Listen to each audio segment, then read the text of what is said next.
All right, so video games. This week, Borderlands 4 comes out 10 a.m. September 10th here in the state of Utah, or if you're in the Mountain Time Zone. I'm very excited about it. It looks like it's going to be a very good game. They went back to the Borderlands 2 style rather than what they did with Borderlands 3, both in storytelling as well as in gameplay. It looks really fun. I can't wait to play it. I've been talking about it ad nauseum. You all are probably very sick of me hearing from me about this game, but I'm looking forward to it.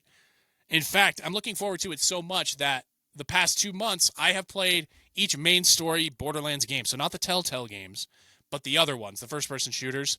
And I played through all of them, the main story. I didn't do any of the DLCs because I didn't have time. But I did go through those to get a feel for the game again. And I do have like a ranking tier list of the Borderlands games, like from best to worst. So best is Borderlands 2, far and away, hands down, one of my favorite games of all time.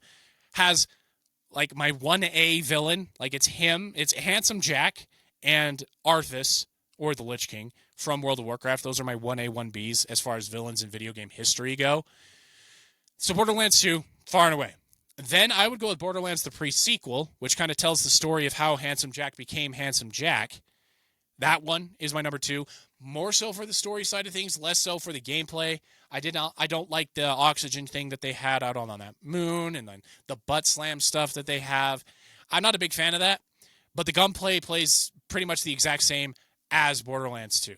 So Borderlands 2, Borderlands the pre-sequel. Then I go with Borderlands 1 Game of the Year edition.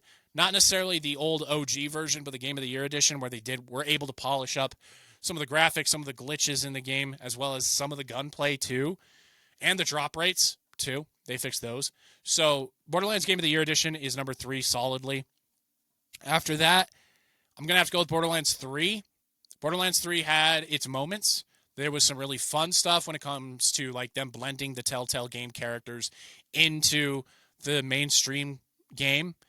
But it really lacked in the villains, and it lacked with too much like potty humor. There was way too much potty humor in it.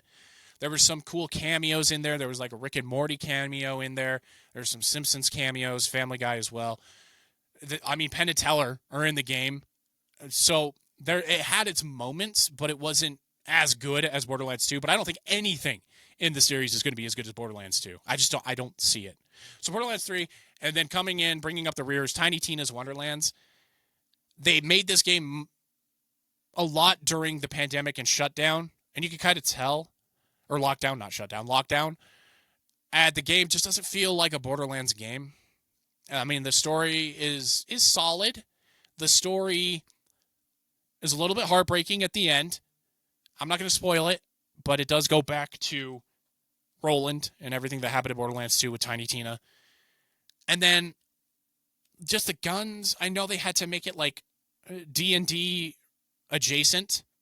So your projectiles aren't bullets, they're arrows. And so there's a lag time between when you fire and when you can hit the opponent. And then the tracking on it is a little bit delayed too. It's almost like there's a built-in lag that I just do not like. Just frustrates the ever-living goodness out of me.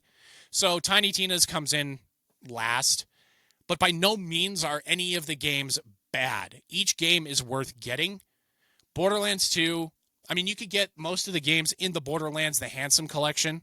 You could get my favorite 3, Borderlands Game of the Year Edition, Borderlands 2 Game of the Year Edition, and Borderlands the pre-sequel with all DLCs included.